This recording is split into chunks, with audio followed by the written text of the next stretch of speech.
Yeah, I don't think Mother knew about this.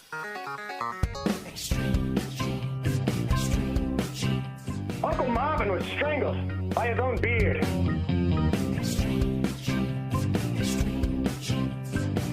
Yep, you never saw it coming.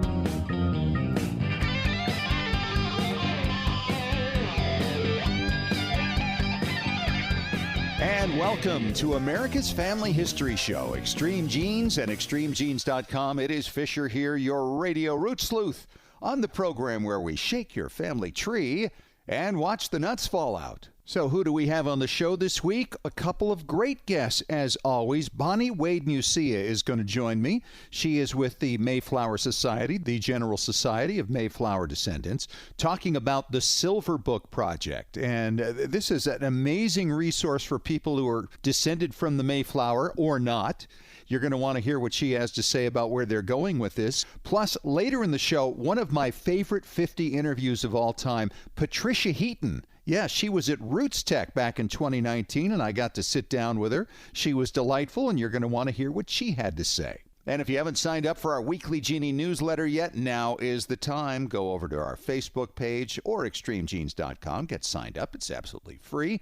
You get a blog from me each week, a couple of links to past and present shows, and links to stories you'll find fascinating as a genealogist. It's time to head out to Boston, Massachusetts now and talk to my good friend, the chief genealogist of the New England Historic Genealogical Society and AmericanAncestors.org. It is David Allen Lambert, who has been playing the eBay game. And I think I won. Well, this is funny because we talked about this just last week, and we challenged all the listeners to go on eBay and see if they can't find something tied to their ancestors. And who comes through this week? You. Hey, and what did I win? Johnny, the prize is... Yeah, this is fun, though, David. I mean, let's talk about the background and then tell them what you found and how you found it.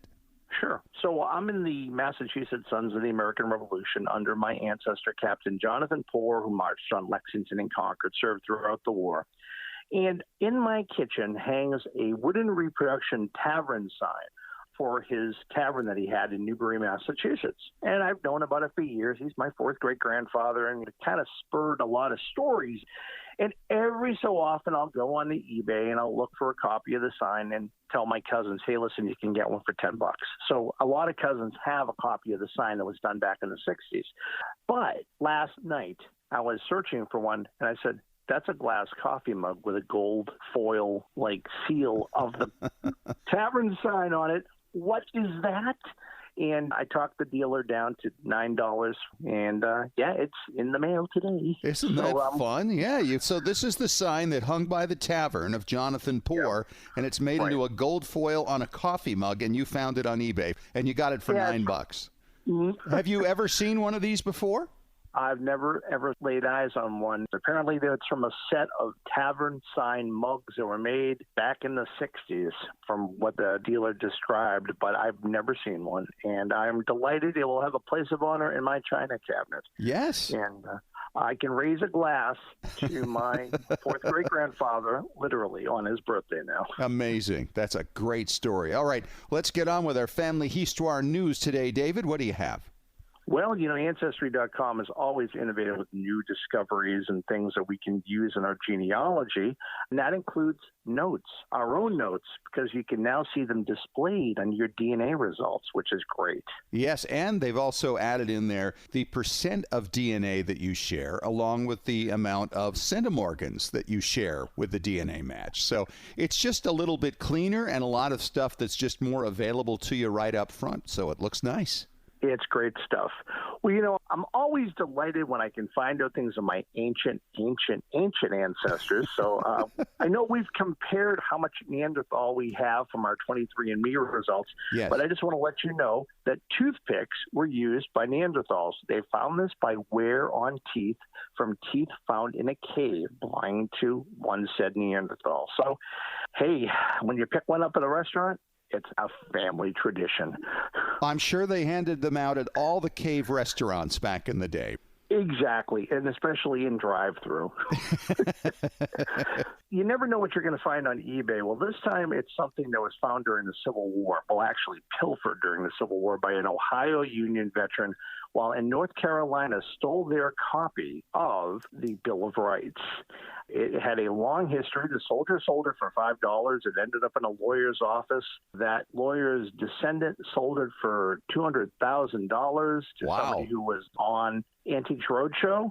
And with an FBI sting operation, the North Carolina government finally has it back since the time of the Civil War. Isn't that amazing? This is a long and interesting story, and it's fascinating to think about these historic documents. Of course, we've seen the Mormon murders on Netflix here recently. Documents are a dangerous occupation sometimes. They really are. I mean, look what poor Nicolas Cage had to go through in National Treasure. Exactly. Well, I'll tell you, Women's History Month, of course, is in March, and some great stories have been all around the internet. But one I wanted to share was one that I didn't even realize. You probably know that there are fire lookouts in a lot of mountains. Fire lookouts became in vogue after the Great Fire in 1910, which burnt over 3 million acres of land across Montana, Idaho, and parts of Washington state. Wow. So the U.S. Forest Service started these little cabins up on top so people could be lookouts. Well, you would think it's a man's job. No, ladies broke the glass ceiling, and from about the 19-teens onward, ladies were at the lookout stations. So hats off to the ladies who probably saved tens of thousands of acres of forest from being burned. Yeah, that's amazing. That's a great story, and I wouldn't have thought much about that, but I would imagine there were a lot of women fire lookout tower watchers. Hey, more power to them, and a little bit of American history that I didn't know until I read it. Well, that's all I have from Beantown for you this week, Fish. And remember, you can sign up as a guest member of American Ancestors on AmericanAncestors.org. And if you really like it, you can become a member and save $20 by using the coupon code EXTREME for Extreme Genes. Indeed. All right, David, we're going to get you back at the back end of the show as we do another round of Ask Us Anything. So thanks for joining us. And coming up next, Bonnie Wade Mucia is coming on, talking about the Silver Book Project. Some good stuff happening coming up real soon with the Mayflower Society. If you're part of it or you're thinking about joining it, you're going to want to hear what Bonnie has to say. Coming up in 3 minutes on Extreme Genes, America's Family History Show.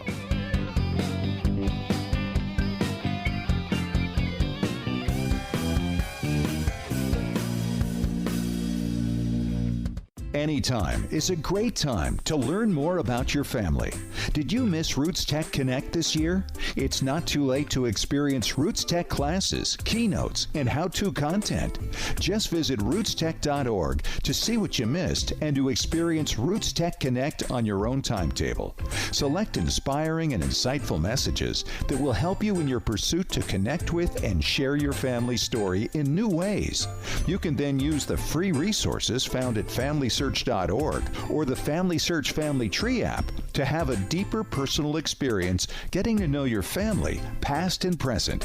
Connecting with family and learning about your ancestors provides healing, peace, and a sense of belonging. And it's easy to share what you learn with others to help and inspire them as well. Visit rootstech.org for some inspiration or visit FamilySearch.org to continue on your journey of family discovery today.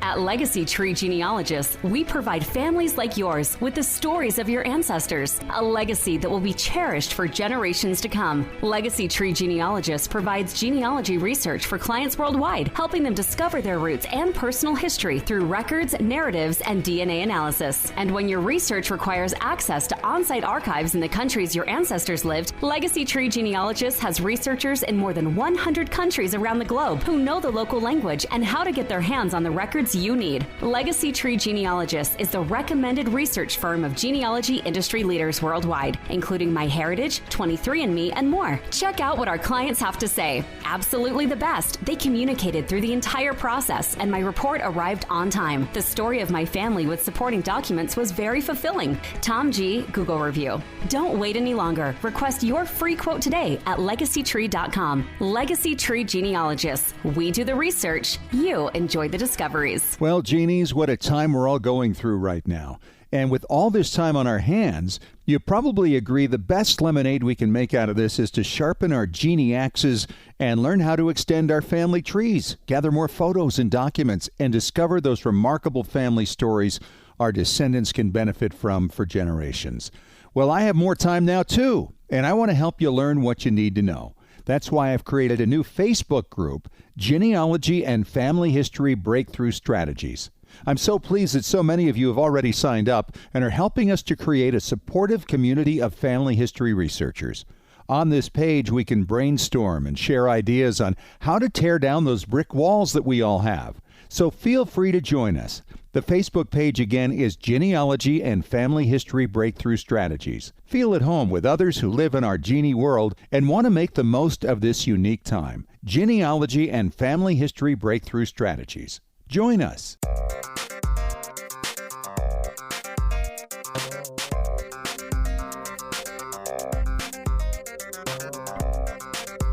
All right, back at it on Extreme Genes, America's Family History Show, and ExtremeGenes.com. Fisher here, your radio root sleuth, with my very, very distant cousin, Bonnie Wade Mucia, back on the show from the General Society of Mayflower Descendants. How are you, Bonnie? Welcome back to Extreme Genes. Hi, Scott. Thanks for having me back. I'm excited to talk about all recent happenings. Boy, there are a lot of them, too. And before anybody goes anywhere, I just want to point out here that there is so much research that's going on in the Mayflower Society. It can benefit people all over the country from all time periods and different spots around the country because they continue to bring forward the descendants from the original Mayflower passengers. And Bonnie, you're right in the thick of this right now. You've recently been appointed to be the director of the Silver Books Project, and that used to be called, the 5 Generation Project, but it's beyond that. Correct. Now. Yes, the last book that came out is the Winslow book, and I think some of those lines name 9 generations. Wow. 9. Yeah. So you're talking into the early 1800s. Exactly. Or middle 1800s. Yes, I think mid 1800s. I'd have to look, but depending on how the generations stack up, some of them can come down pretty far. Yeah, that would be amazing. And so for people who aren't familiar with it, give a little history of the Silver Books. So once I was appointed the director, I wanted to do a deep dive of the history of the Silver Books Project. And first, let me preface this by saying that I'm taking over for Judy Swan, who was a former Governor General, and she had been the director of this project for 22 years. So I wanted to do a deep dive on the history of the Silver Books Project. So what I did is I searched through the Mayflower Centennial History book, and I also went through the old Mayflower quarterly magazines for articles on the subject. And what I found was fascinating. The idea of tracing the descendants of the Mayflower isn't new at all.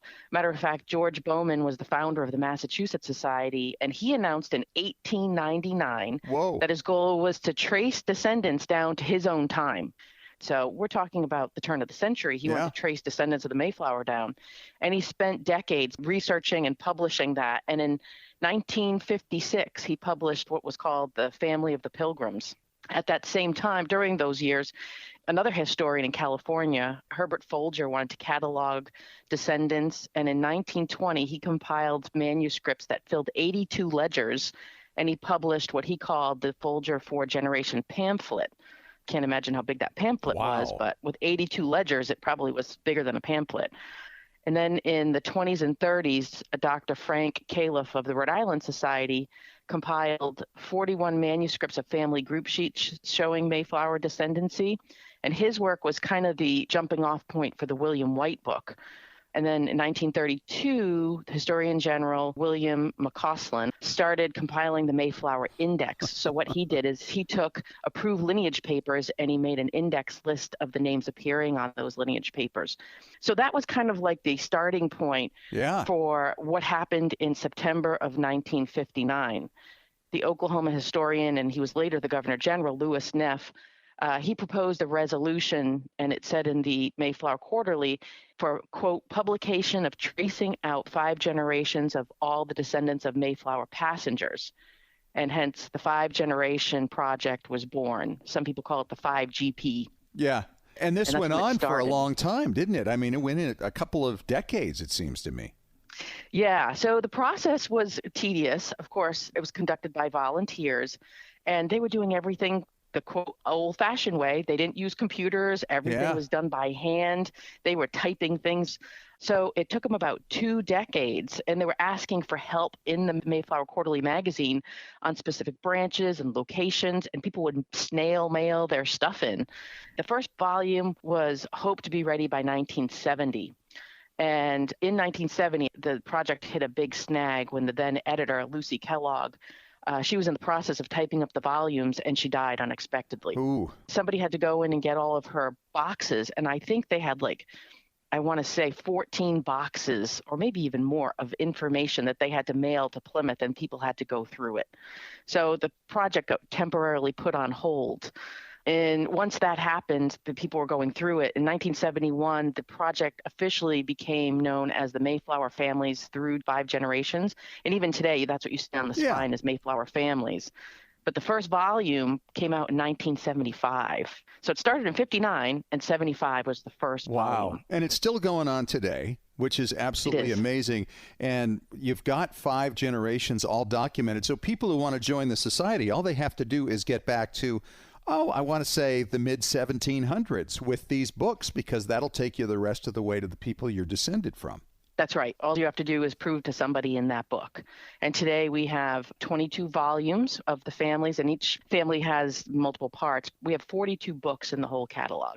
We keep adding to them as the time goes on. And this is not online yet. I mean, you do have things online, for instance, I think, the 5th generation with NEHGS?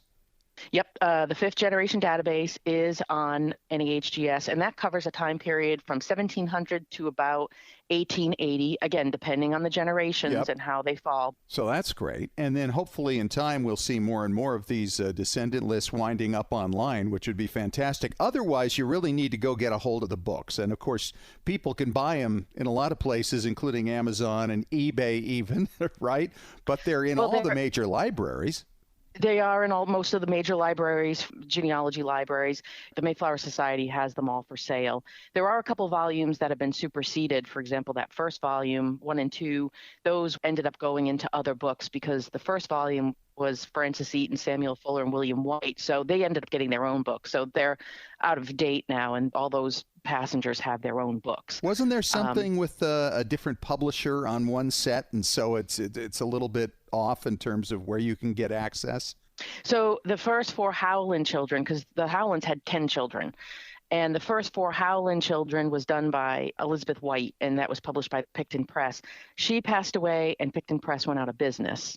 So those are a little bit harder to get. But the rest of the children are either in a silver book or being worked on. Now, you're on the executive committee of the Mayflower Society also, and there's been a lot of progress made on DNA and use of DNA and getting into the society. But it's also really helping, again, to solidify all these descendant branches, which can affect people all across the country, all over the world.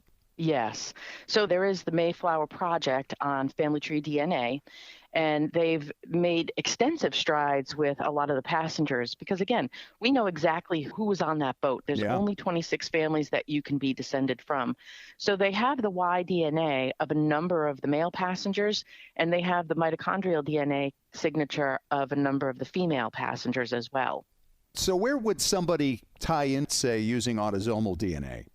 So I'm also the head of the DNA committee for the Mayflower Society or the General Society, and we are in the process of updating our standards and guidelines to include autosomal DNA, which will be in the first few generations, probably 3 generations or so, because as you know, the further you go back, autosomal only carries you so far. So the first few generations, especially that first 1 to 2 generations, it'll really help for people with non-paternal events or people who were adopted and finally know their biological parents. If their biological lines go through Mayflower passengers, then they'll be able to join. So we got the autosomal for the more recent generations. You've got the Y and the mitochondrial potentially to help confirm other resources, I would imagine. Mm-hmm. Or even if you have a mystery further back, and again, that's where we're working on the DNA standards. because again, we know who the haplogroup passengers are. So Yeah. we're a little different in other societies where we know who these men are, and there are lots of Y-DNA signatures back to these passengers, which is very helpful. Yeah, it's not a growing group, is it? Like, Revolutionary Soldiers, where we find new ones all the time. Correct. Some of them we don't know. I'll use Richard Moore, for example. I think he had 4 sons. He had 2 daughters, but we don't know the sons. He left sons that were up on the Maine coast, Massachusetts coast, and they were seafarers and things like that. And all of those documentation we can't connect. So we don't have any Y-DNA for Richard Moore, just because there's no further information after some of his sons and some of his grandsons. So what are we learning now that may be new over time? I mean, this group has been studied so extensively for so long. Are there new documents that show up? Maybe somebody pulls something out of an attic somewhere, or an old book or a Bible is found, something that makes you raise your eyebrows and go, well, that's cool. Yeah, and some of these have been published. A couple of them I can think of. One of them was the identity of William White's wife. A couple of years ago, they identified that her maiden name was Susanna Jackson, and it was published in an American Genealogist article a couple of years back, but they were able to find that. And another one was the wife of Edward Fuller. Oh, wow. There was another article in the MQM recently, I think last year, regarding her identity. Again, with genealogy, you just never know. There's other documents that come out, or the way that they look at the law and they realize that, oh, wait a minute, this document might lead to this document. So it's opening up different avenues. The Chilton line, for example, is another one.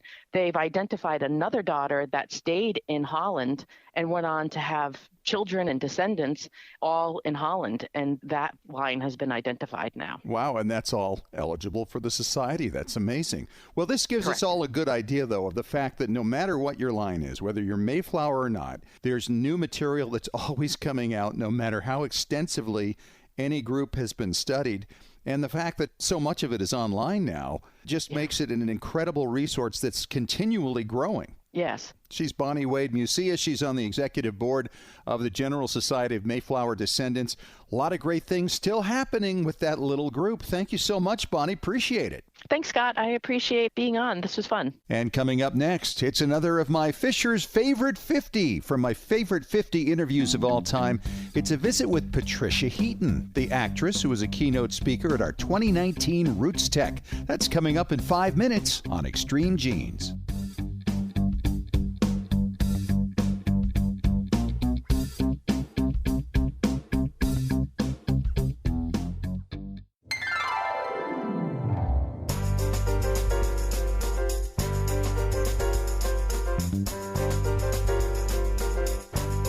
And welcome back. It's America's Family History Show, Extreme Genes and ExtremeGenes.com. Here's one of my favorite 50 interviews of all time with Patricia Heaton. Of course, the last couple of days of February and the first couple of days of March, there was a monstrous family history convention in Salt Lake City, Utah. It is called Roots Tech. It's gone for about a decade now, and it packs about 30,000 people in there just about over the course of 4 days, and they bring in some amazing keynote speakers. One of them we all know from Everybody Loves Raymond and The Middle. It's Patricia Heaton, a 3-time Emmy Award winner, and here is how my visit went with her on day 2. And I'm here with the descendant of criminals at Roots Tech. I don't think anyone's surprised. It's Patricia Heaton, of course. She is from Everybody Loves Raymond and The Middle, and she's a 3-time Emmy Award winner, and she's all about family, and she was a keynote speaker today. I had a great time, and not only did I get to chat with everyone, but they did an incredible deep dive on my family, and Wow. it was really exciting because I come from a very large family. My mother was one of 15 children, and I have about 100 first cousins on my mom's side. And you don't even know them all, I do you? don't know, but they come up to me, and I always ask for proof, and they usually have a picture of one of my grandparents or something. Wow. Yeah. And you talked in your speech about actually picking up a hitchhiker one day. In Cleveland. What a story. And it was my cousin. Yeah, he talked about your dad being his uncle. Yes, he said his uncle was a sports writer for the Cleveland Plain Dealer, and I said, oh, that my dad is a sports writer for the Cleveland Plain Dealer. Who's your uncle? And he said, Chuck Heaton. I'm like, hey, cuz. That had to be a thrill. So growing up, you know, among this huge family, obviously had to be enormously supportive. Number one, when you lost your mom so young, at age 12. Right. And then when you go to get into such a very challenging career such as the stage or, you know, on television. Yes. You know, I think it's really meaningful, not only for the person who ventures out into the world, but also for the family members who stay put. We both need each other, because when you go out into the world, you need to know your family's there. You need to know that no matter how hard of a day you've had, how many times you've been rejected, how many failures you've had in auditions, that there are people who know you and love you no matter what. And it's also important for people who stay put that one of your own tribe went out into the world and had an adventure. I think when you think about The Hobbit and how the hobbits go out, right? And some of them come back, and Frodo stays out there. But you know, it's known that you come from somewhere, and that you bring kind of honor and pride to those people. So you know, it's kind of a two-way street where we really all need each other. You know, I relate to this so much because my mother was an actress in the 40s, and I have a letter from her where she wrote that when she would go back to her home in Oregon, which she wanted so desperately to escape, she felt the world made sense again to her. That's right. You know? Yes, and I think in different people, and I think in some of the ancestors that I've learned about, they had a sense of adventure.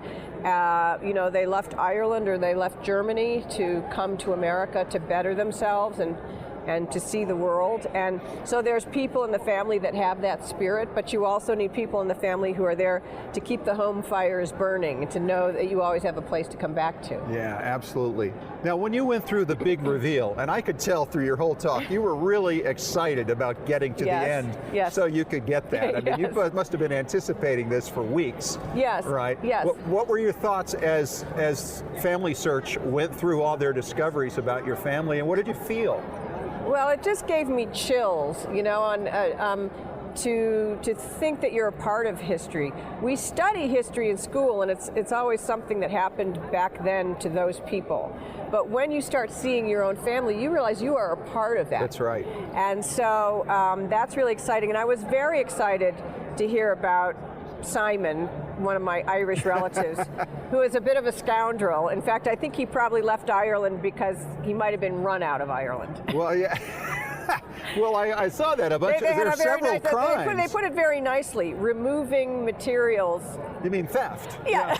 Right. Theft. And let's see, what else? There was trespassing. Trespassing, and at one point he was fined for having his horse wandering around, which I think probably happened when he came tripping out of the pub and forgot he even had a horse. You know, I don't know about you, but I kind of feel like my scoundrels make my lines a whole lot more interesting than if they were all just wonderful, good, sweet people all the time. I have a pirate. You have a pirate?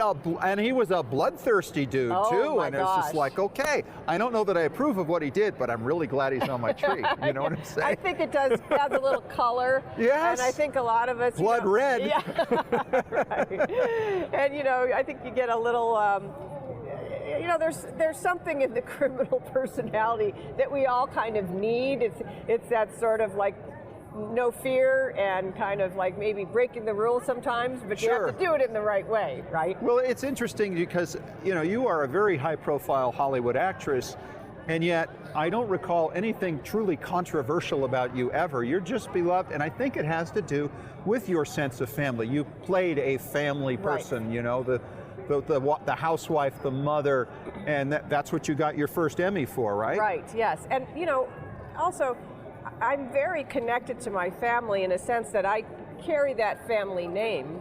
And so, like, there's certain roles that I don't think I could ever do because I just think about my parents. What would they say, watching from above, and I'm like, you know, it's like, I can't do it, you know. So it's a really strong sense in me about the importance of family, the connection you have, and the duty, I think, that you have to honor your family lines. I know that when my father died, and we took all the boys to Ohio for the funeral, and because my father was a World War II vet, they did a beautiful 21-gun salute and folding the flag for him.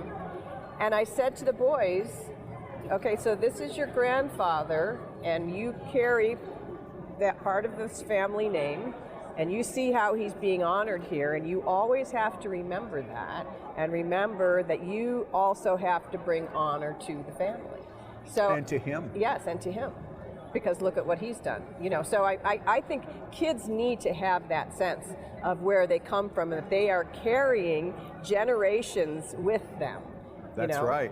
That's right. We're just here for a short time, That's right. no matter what. That's right. We'll be remembered for one thing or the other. Right. But, when you look at the entire picture of what's going on here at Roots Tech, all these people finding their connections, and many connected to each other and didn't even know it. Yes. You think about the literal benefits that come to families when they know what their heritage is. Right. It's really amazing. And I was saying that I have like a group of girlfriends. There's like 6 of us all together, and 2 of them, they're kind of personalities which just sort of rub each other the wrong way a little bit. And a few months ago, they realized that they were cousins. Oh, wow. Back starting in the 1700s, they became related. Not bad. It has changed their relationship. I'm not kidding. They're like, so lovey-dovey cousin, So it changed the dynamics. It changed the dynamic. Imagine if the whole world could understand their international connections. Well, that's what I'm thinking, and the more you read on the science end of it, that we all started from like 1 teaspoon of DNA. That's it. And we have to remember that. One big family. One big family, and we have to realize that the family of man is something that we all belong to, and we need to seek out our common references as opposed to looking at our differences. Absolutely. And that is my visit with Patricia Heaton from the 2019 Roots Tech Conference in Salt Lake City, Utah. And it's all part of Fisher's Favorite 50, my top 50 favorite interviews of all time on Extreme Genes. And coming up next, David Allen Lambert returns as we answer a couple of questions, your questions, with Ask Us Anything on Extreme Genes, America's Family History Show in 3 minutes.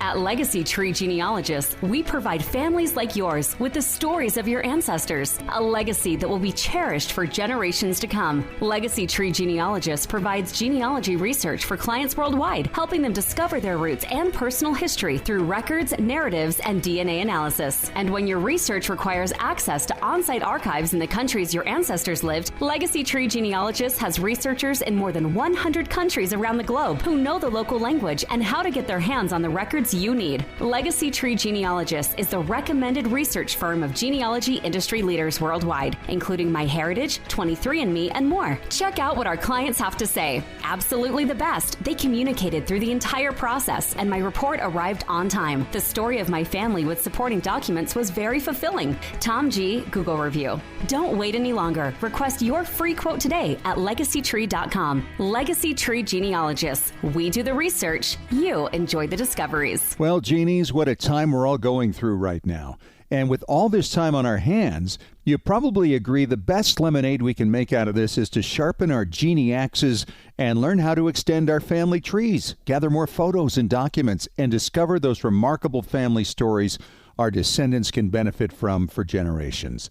Well, I have more time now, too, and I want to help you learn what you need to know. That's why I've created a new Facebook group, Genealogy and Family History Breakthrough Strategies. I'm so pleased that so many of you have already signed up and are helping us to create a supportive community of family history researchers. On this page, we can brainstorm and share ideas on how to tear down those brick walls that we all have. So feel free to join us. The Facebook page again is Genealogy and Family History Breakthrough Strategies. Feel at home with others who live in our genie world and want to make the most of this unique time. Genealogy and Family History Breakthrough Strategies. Join us. Anytime is a great time to learn more about your family. Did you miss Roots Tech Connect this year? It's not too late to experience Roots Tech classes, keynotes, and how-to content. Just visit rootstech.org to see what you missed and to experience Roots Tech Connect on your own timetable. Select inspiring and insightful messages that will help you in your pursuit to connect with and share your family story in new ways. You can then use the free resources found at FamilySearch.org or the Family Search Family Tree app to have a deeper personal experience getting to know your family, past and present. Connecting with family and learning about your ancestors provides healing, peace, and a sense of belonging. And it's easy to share what you learn with others to help and inspire them as well. Visit rootstech.org for some inspiration or visit FamilySearch.org to continue on your journey of family discovery today.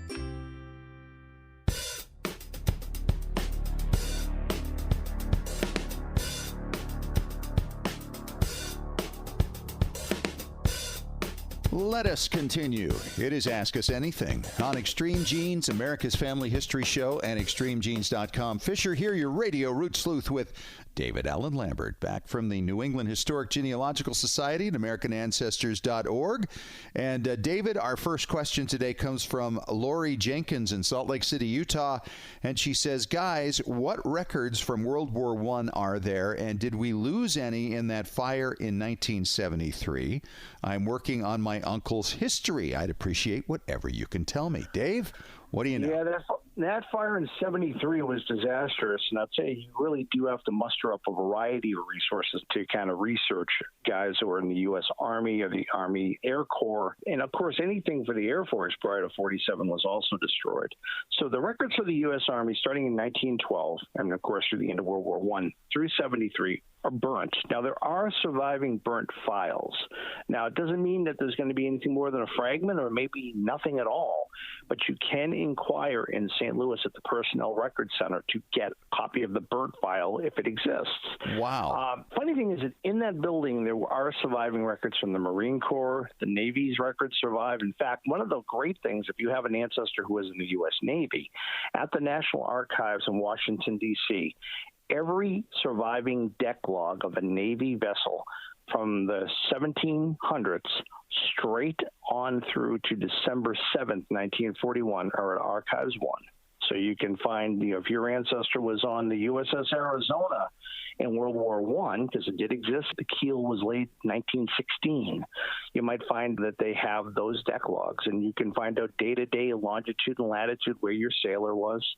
But the best tip, if you're looking at Army guys, is that you may have family papers yourself, but when they were honorably discharged, the adjutant general of each state in which they were coming home to has a copy generally of their honorable discharge or some record of it.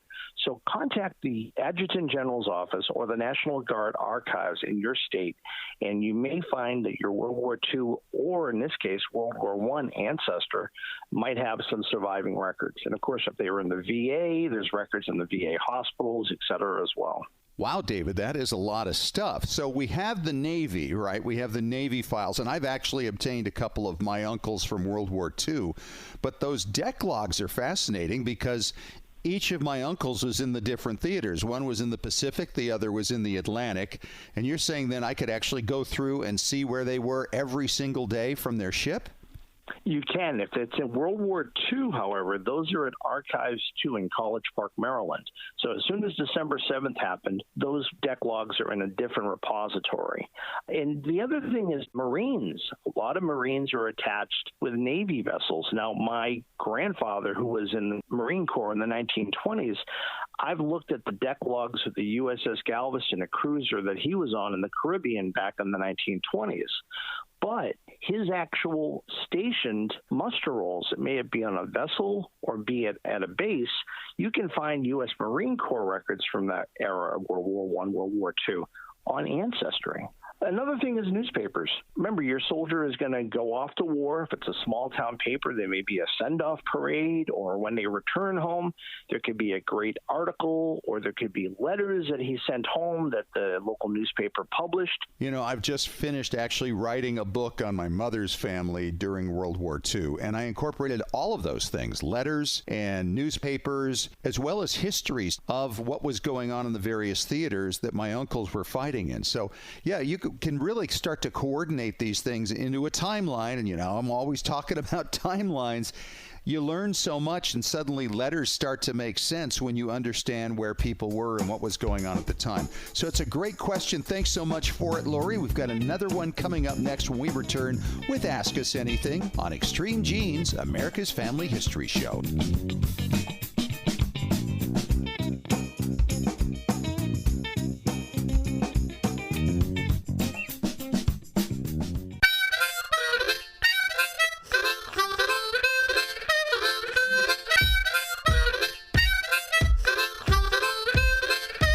All right, back for our final segment of Extreme Genes, America's Family History Show, with another round of Ask Us Anything.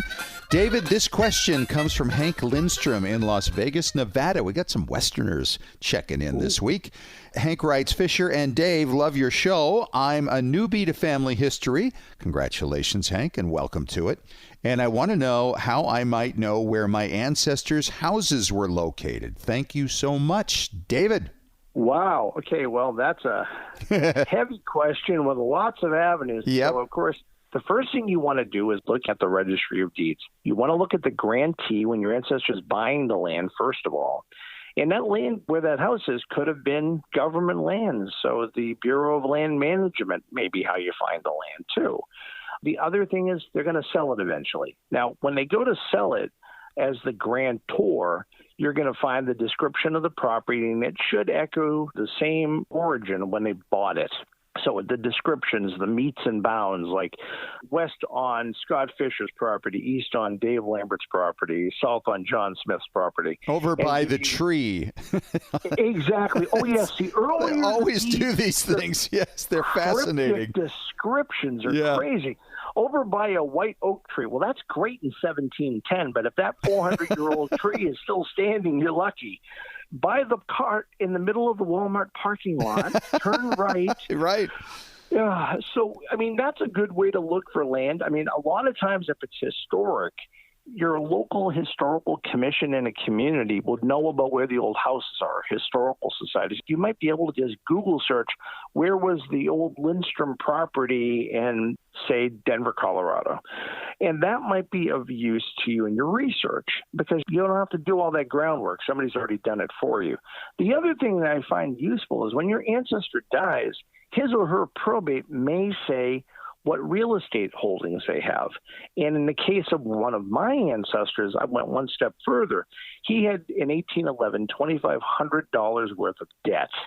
So they had to sell off the property. So 6 months later, I find a newspaper article, and it says, a public auction of the property of the late Joseph Hughes, and it lists 5 lots of property, describes them, including his blacksmith shop on a wharf in Newburyport, Massachusetts. And I was able to go through and find in the deeds his executor selling off certain items from that auction. Now, the thing I'm really trying to find out is what happened to the house, because I'm going to do a title search, which is what official people do in Registry of Deeds. Who has legal title to the property? As genealogists, we do the same thing. So we make sure we're not standing in the middle of the wrong Walmart parking lot where the house site once was. Well, and it does get a little confusing sometimes that way. And there's also the question of, well, they're not going to give the street address usually. It's usually based on a legal description. And that's a little bit more challenging. It really is. And there's a great program that was out years ago called Deed Mapper. And I believe it's still out commercially. And what it does is allows you to put in the meets and bounds, like 30 rods by 20 chains by this, and it will draw a geometrical shape. What you need to do, at least on the early colonial deeds, is anchor something like the cemetery, the parish church, that sort of thing, or a stream or a river, where you can put a geographical or some historical element that is identifiable. And then you just start building it. It's like Tetris blocks of building the community up. It's really kind of fun, but you have to have an eye for design and a bottle of aspirin for the headaches when you're trying to deal with white tree, pile of rocks, crap in the sidewalk. It's complicated, Hank. You're going down a rabbit hole for sure. David, thank you so much. We're out of time. We'll talk to you again next week. And thank you for joining us this week for Extreme Genes. If you missed any of the show, of course, it's available on podcast starting this coming week. Just go to extremegenes.com, iTunes, iHeartRadio, Spotify, and TuneIn Radio. We will talk to you again next week. Thanks for joining us. And remember, as far as everyone knows, we're a nice, normal family.